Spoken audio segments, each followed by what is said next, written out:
Hey guys, welcome back. If you saw my post earlier this morning, then you know that I made a challenge with a buddy of mine to do some fishing on Percy Priest Lake tomorrow. And also invited some of you all to join in. Not a whole lot of folks have commented, but maybe it will change tomorrow. Maybe you'll be on the water and post some of the fish that you catch. But basically, the challenge is to try to catch as many fish as you can within a certain time window. We didn't really give a time limit, but we did say, we can only count largemouth, smallmouth, and spotted bass. They don't have to be any length, a certain weight, just trying to catch as many as we can. So I'm about to talk to my buddy Mike here in a little bit, and we're going to just kind of talk a little bit about the day. So I hope you stay tuned and watch. Try to talk a little bit about the lake breakdown, what we're going to use, and the pattern we're going to fish. And so stay tuned. If you are out on the lake tomorrow and decides to get some lunch, we are going to be at Shipwrecks Cove around 11:30, 12. And so if you see this and you're out in that area and you feel like getting some food, come out and join us. And actually just kind of post to the page, let me know you're coming so I can kind of plan accordingly. But I hope y'all guys stay tuned, and maybe some of you all will join along for the fun.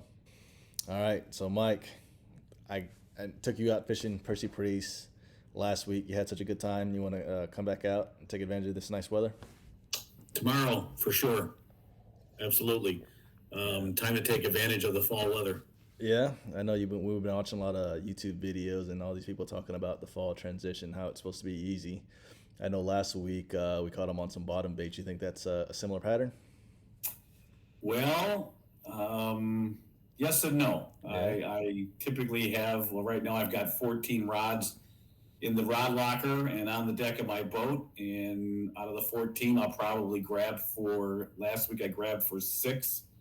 And then I grabbed for my standby, and it wasn't a typical fall pattern. So a lot of times we're talking about fishing in the back of the pockets and in creek mouths for the bass. But I'm finding that trying to track down the bass and get them to eat something other than the shad or the minnows that they're eating is proven to be very difficult. So I switched up my tactics last week and found a pattern that actually worked. Yeah. Hey, let's talk about that. I know Edwin Evers just posted a YouTube video where he broke down Percy Priest here. Let me see if I can share my screen and we can kind of talk about that, because you said they're supposed to be in these back pockets and whatnot, and so let's look at that and kind of show the viewers what we're looking at. So I'm going to bring up this web Navionics app. All right, so I think you should be able to see my screen or not right? Yep, got it. Cool. And so I know this is the web Navionics app and kind of show the contour line. So last week, we launched from Smith Springs here at the bottom. We kind of stayed in this little cove, but I want to say, actually, let me go back to screen here. I want to say Edwin Evers was talking about fishing this Vivid Creek area.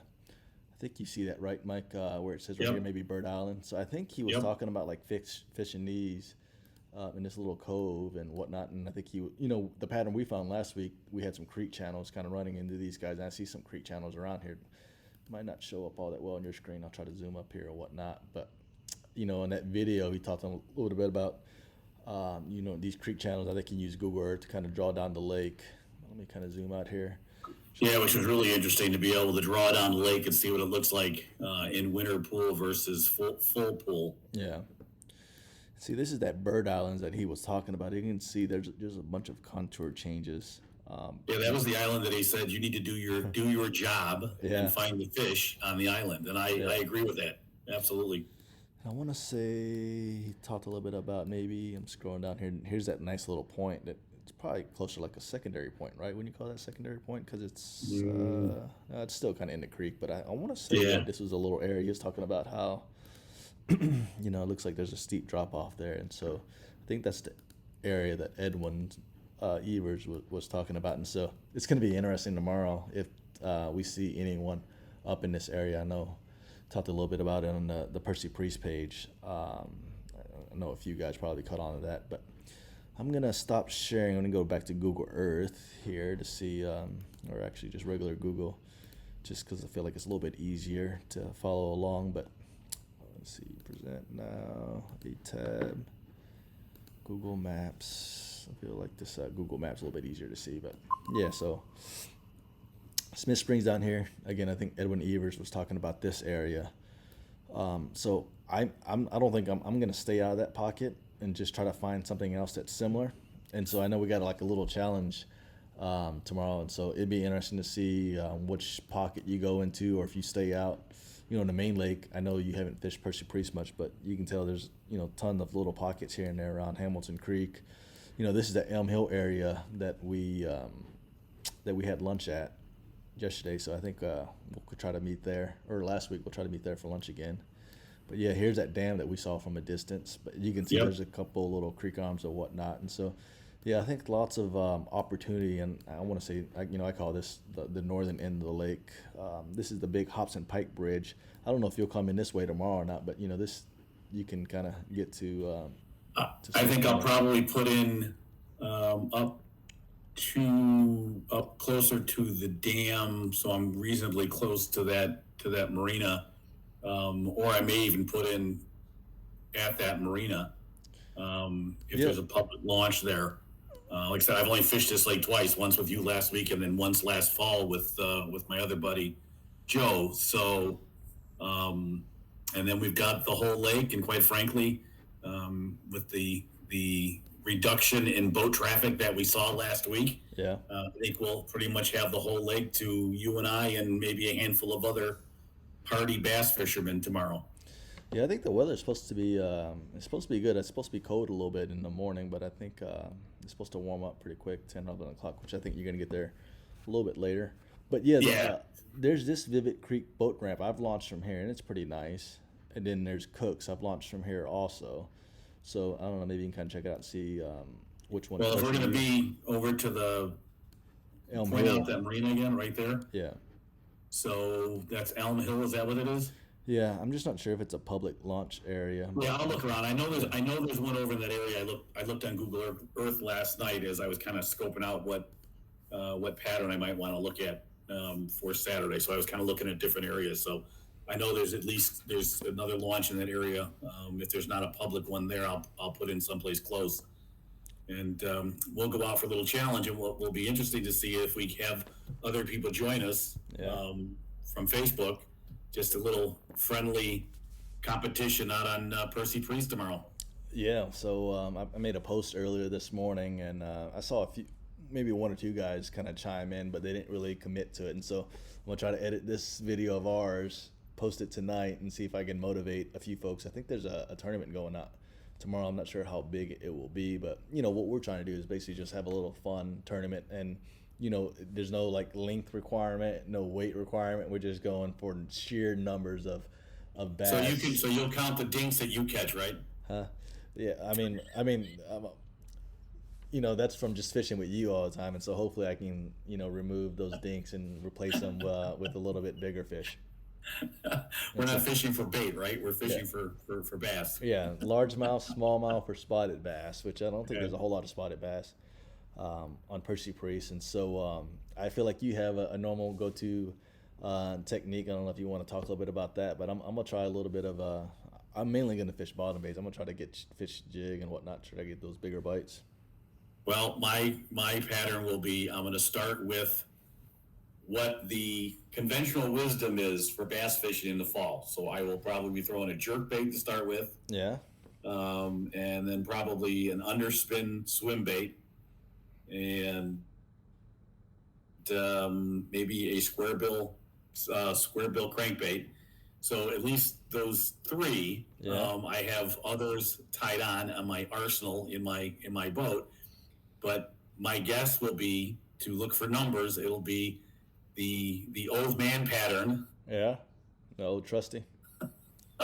Throwing a Texas rig, and either a worm, a zoom. I like to throw a zoom plum worm. Yeah. And my favorite go-to would be the beautiful lizards. So that'll be what my pattern will be tomorrow. But I mean, it could change. The other thing I was thinking about too is I did throw a jig Saturday when I was out at a different lake, and I had a couple hits but no takers. And I'm thinking about, after I saw a video last night with one of the people that we watch from the area, who's quite a good fisherman, and he was out of Dale Hollow, and he was doing really well on a smaller jig. I think it was a missile micro jig. Yeah. So I've got a couple of those in my box. I'll probably tie one on a spinning reel and give that a shot as well. So it'll be good, and we'll count all the fish we hopefully get in the boat tomorrow. Yeah, I'll let you give your number first, and then I'll give you my number. Yeah. Well, I'll tell you what. I'll give you a handicap. Yeah.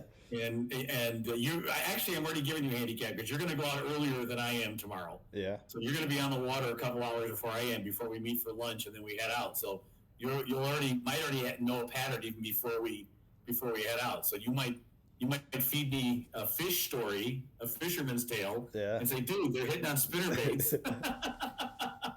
out in deep water. Yeah. 30 feet in, 30 feet of water. Spinnerbait. Yeah. So. No, I think I'm gonna try to capture some good B-roll in the morning, and so that'd be my excuse if I don't catch any fish. I'm gonna try to put together a nice video of our little challenge here.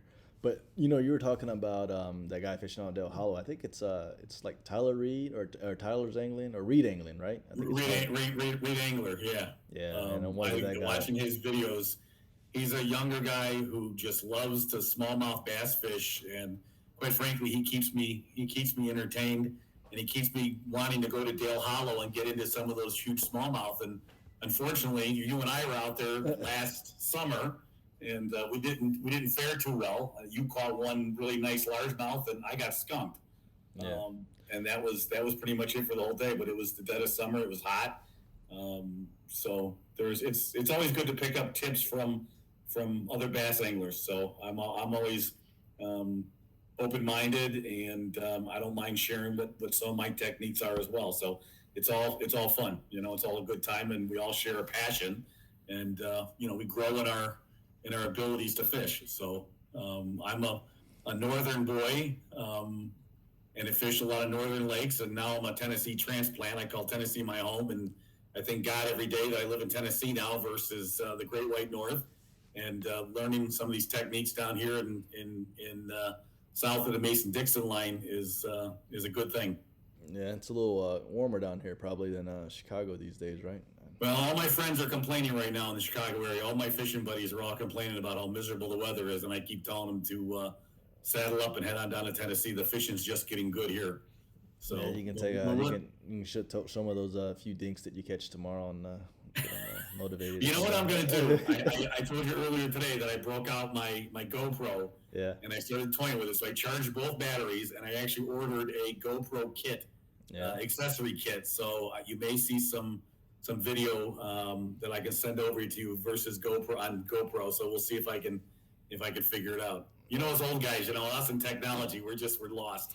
And now you sound like Randy Blockett, and I'm going to be against like Live Scope and all other good stuff. But hey, it sounds like no. I think it's all good stuff. Matter of fact, last week when we were out with the Live Scope, I thought that was quite interesting. I was astounded to actually be able to see the lure going down and actually be able to see the outline, the trace of the fishing line going down and being picked up on the Live Scope. So it's all good stuff. But it's called fishing. It's not called catching. Yeah. So we can have all this great technology, and I agree with it. But at the end of the day, it's still fishing. Best of luck to you tomorrow. I'm sure we'll see each other before we get out on the water. Well, I was thinking that we should put a small wager on it. Yeah. Oh man, the wife was asking about that. Like, hey, is anything on the line? So we got to make it a little interesting. So yeah. when we meet for lunch tomorrow, you'll have Arrow with you, right? Yeah. Okay, and then Joe will be with me, so the four of us can put our heads together and decide what kind of friendly wager we'd like to make. Yeah. So I think that'd be a good thing. Yeah, same here.